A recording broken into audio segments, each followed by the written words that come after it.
लाहौर के एडवोकेट फहमीद नवाज गरीबों के मसीहा बन गए। बेसिक सैलरी $1000 के बराबर कराने के लिए लाहौर हाई कोर्ट में पिटीशन दायर कर दी। सैलरी आपने इतनी रखी है कि बंदे के साथ मजाक है। महाना 2,80,000 रुपया हो जाएगी। पहले ला बना हुआ है, वो इतना फरसूदा है कि आम आदमी उसमें जिंदा ही नहीं रह पा रहा।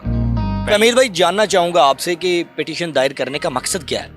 हाँ जी, पिटीशन दायर करने का मेन मकसद है कि जो पहले जो लॉ बना हुआ है हमारे मुल्क में, वो 37,000 रुपये कम अज़ कम सैलरी, ठीक है, तो जो कि आम आदमी का उसमें गुजारा ही नहीं है।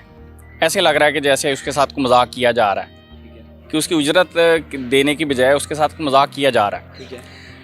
तो जैसे मैंने मिनिस्ट्री ऑफ फाइनेंस की रिपोर्ट्स पढ़ी कि हमारे पास तो ये सारा सेटअप मौजूद है। किस तरह का सेटअप? कि जो कहते हैं ना कि पैसे चाहे पैसे नहीं है, पैसे तो हैं हमारे पास। कहाँ है पैसे सर? जो 2685 अरब रुपये गवर्नमेंट ऑफ पाकिस्तान के पास हैं। अच्छा। जिससे 32 जो लाख एम्प्लॉइज़ हैं गवर्नमेंट एम्प्लॉइज़, उनको सैलरी दी जाती है। ठीक है। और जो दूसरी तरफ है वो तकरीबन 8 करोड़ लेबर है पूरे कंट्री में। ठीक है। और जो गवर्नमेंट के पास क्या पूरी जो दूसरी मार्केट है, लेबर मार्केट जिसे लोकल मार्केट कहते हैं, वो 105 अरब डॉलर की, 105 अरब रुपए की है। जिसमें से अगर हर महीने आम बंदे को तनख्वाह दी जाएगी तो सालाना 266 अरब रुपए बनेंगे। वो भी आसानी से दिए जा सकते हैं। सिर्फ इसके ऊपर लॉ मेकिंग की ज़रूरत है। जो पहले लॉ बना हुआ है वो इतना फरसूदा है कि आम आदमी उसमें ज़िंदा नहीं रह पा रहा। मतलब तरमीम होनी चाहिए कि उसमें? बिल्कुल, उसमें तरमीम क्या, हम उसको चाहते हैं उसको ख़त्म कर दें। अच्छा। जो आज का पाकिस्तान है उसके हिसाब से इसकी लॉ मेकिंग की जाए, ताकि आम इंसान जो है, आम पाकिस्तानी जो है, उसको उसका हक मिले। सही है। हक तो मैं नहीं कहूँगा, क्योंकि दुनिया ने जो कानून पहले से पास किए हुए हैं वो तो उन्होंने को आज से 20-25 साल पहले के पास किए हुए हैं। तो जब भी गवर्नमेंट ने को तनख्वाह बढ़ाने की आम आदमी की बात होती है तो वो कहा जाता है जी कि 1947 का पाकिस्तान दिखाया जाता है। अच्छा। कि हम लोग रेडियो पे आ रहे हैं वहाँ से और हम लोग मरे हुए हैं, हमारे पास खाने को कुछ नहीं है। ठीक है। जबकि हकायक इसके बिल्कुल बरक्स हैं। मतलब आप ये कहते हैं कि हुकूमत के पास पैसा है, मजदूर की या आम आदमी की जो तनख्वाह है वो नहीं बढ़ाई जा रही? बिल्कुल बिल्कुल। जो गवर्नमेंट के पास एम्प्लॉयमेंट है वो 3.2 मिलियन यानी 32 लाख है। ठीक है, सरकारी मुलाजमीन। अगर उनको गवर्नमेंट सैलरी देगी तो बड़ी मुश्किल 10.5 अरब रुपया सालाना गवर्नमेंट के ऊपर बजट का खर्चा आएगा। गवर्नमेंट के पास जो इनकम है वो है 2685 अरब रुपया सालाना जो इकट्ठा होता है पूरे पाकिस्तान से। और दूसरी तरफ हम प्राइवेट लोकल मार्केट की तरफ आएँ तो वो 1,05,700 समथिंग अरब रुपये क्या GDP है। उसमें अगर हम सैलरी देंगे 266 अरब रुपये जो हैं वो लोकल मार्केट में दे के, तो वो भी इजीली मैनेज हो जाएगा।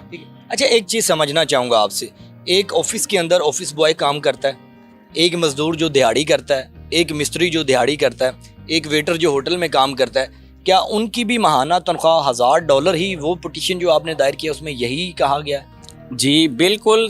जहाँ पे भी कोई गवर्नमेंट या प्राइवेट कहीं पे भी कोई दिहाड़ीदार बंदा है, उसकी जो मिनिमम वेज है वो $1000 के बराबर होगी, यानी कि माहाना 2,80,000 रुपये अभी के रेट के हिसाब से। ठीक है जी, हो जाएगी। अगर कोई बंदा कहीं पे दिहाड़ी करता है वो 10,000 समथिंग उसकी दिहाड़ी बनेगी। ठीक है सर, ये पॉसिबल किस तरह बनता है? मेरे ख्याल से कि एक मज़दूर अगर एक जगह पे काम करता है, वहाँ पे एक दिन में 15 मज़दूर काम कर रहे होते हैं। अगर एक रेस्टोरेंट के अंदर वेटर है तो 10,000 रुपया अगर एक बंदा एक दिन की अपनी सैलरी लेगा, मतलब माहाना उसकी 2,80,000 रुपया बकौल आपके, तो मतलब ये 15 एम्प्लॉयज़ या 20 एम्प्लॉयज़ उनके पास है तो ये तो करोड़ों में चला जाता है। तो उतना बिजनेस ही ना उस बंदे के पास हो तो किस तरह चलेगा ये? इसके बारे में थोड़ा सा सोचा कुछ आपने? बिल्कुल। यहाँ पे ऑलरेडी जो बंदा को बिजनेस शुरू करता है ना, उसके पास इतने फंड्स होते हैं कि वो आसानी से लेबर को मैनेज कर ले, फंड कोई रॉ मटेरियल ख़रीद ले, फिर उसको बेच ले। उसका एक सेटअप होता है। ठीक है। आप जितनी भी कंपनीज उठा के देख लेंगे तो आप देखेंगे कि उनका रेवेन्यू जो है, यानी कि प्रॉफिट जो है, वो बिलियंस में होता है। जय साहब ने क्या कहा जब पिटीशन आपने दायर की? कोई बात हुई, कोई मुकालमा हुआ? जी, जब पिटीशन दायर हुई तो उन्होंने कहा जी जो आपने पार्टियाँ बनाई हैं वो आप पार्टियाँ ना बनाएं। तो इसको ऑब्जेक्शन। पार्टियाँ क्या होती हैं इसमें ज़रा बताएं? जी, इसमें फ्रीक होते हैं कि हमारा जो कंप्लेंट है वो किसके खिलाफ है। ठीक है। किसके खिलाफ की? स्टेट के खिलाफ की है? जी जी, उसमें 5 को पार्टी बनाया हुआ था। ठीक है। एक था prime minister of Pakistan, chief minister of Punjab, chief minister of Sindh, chief minister of Balochistan, chief minister of Khyber Pakhtunkhwa. ठीक है। ये पार्टियां थी उसमें ना हमारे जो अगेंस्ट। ठीक है। तो ऑब्जेक्शन सस्टेन किया गया कि आप पार्टीज इनको नहीं बना सकते डायरेक्टली, आप इनको चेंज करके जो हमारा फॉर्मेट है उसके अकॉर्डिंगली इसको पार्टियां बनाई इनको। क्या आपने डिसाइड किया अब इस हवाले से कि अब क्या एक पार्टी होगी या क्या होगा? हाँ जी, अभी हम देख रहे हैं कि जो फॉर्मेट के हिसाब से ऑब्जेक्शन जो सस्टेन किए हुए हैं हाई कोर्ट ने, तो उनको हम दुरुस्त करके दोबारा फाइल कर देंगे। मेरी ना एक चीज़ समझ से थोड़ी सी बालातर है कि एक बंदे ने 5.5 करोड़, 10 करोड़, 20 करोड़ की फैक्ट्री लगाई है। फैक्ट्री के अंदर 200 मज़दूर है या 500 मज़दूर है। वो 500 मज़दूरों को 2,80,000 रुपये माहाना मजदूरी देगा या अपना कारोबार करेगा?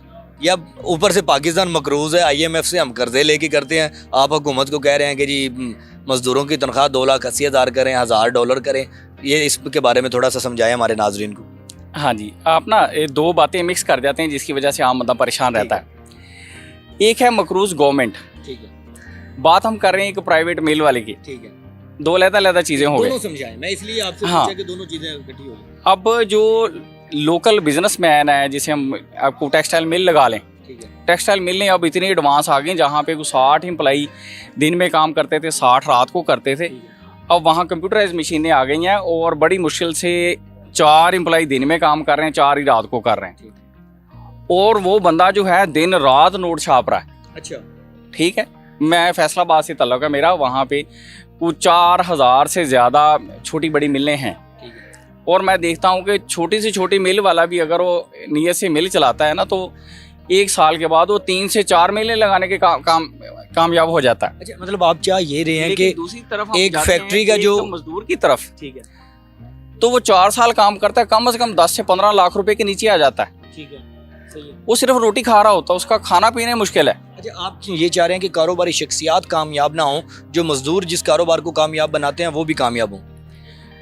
जी, इसमें कामयाबी नहीं होगी जो $1,000 की हम बात करें, इसमें कामयाबी नहीं होगी। सिर्फ जो बुनियादी चीज़ें हैं उसकी वो पूरी होंगी कि उसके बीवी बच्चे जो हैं वही सर्वाइव करेंगे। इसमें ना तो कोई गाड़ी आती है, ना ही कोई बंगला आता है। इतना बड़ा मसला है और करोड़ों लोग अफेक्टेड हैं कि मिनिमम सैलरी आपने इतनी रखी है कि बंदे के साथ मजाक है।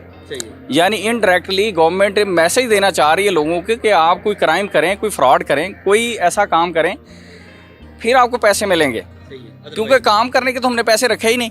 अच्छा, बिल्कुल ऐसे ही मजाक ही है ना। अब 37,000 में बंदा क्या खाएगा, क्या लेके जाएगा? इसमें तो बंदा बड़ी मुश्किल से काम से घर और घर से काम पे पहुंचता है। आखिर में कितनी पुरुमीद हैं आप लोग, आपकी टीम, आप कि किस तरह से इसको पॉसिबल किया जाएगा और क्या पिटीशन आगे एक्सेप्ट होती है और इसको आगे इन फ्यूचर कैसे लेके जाएंगे आप? जो लॉफुली जो भी हमारे पास प्लेटफॉर्म्स हैं, ठीक है, और हम बड़े पुरुमीद हैं कि ये मामला इधर ही हल हो जाएगा।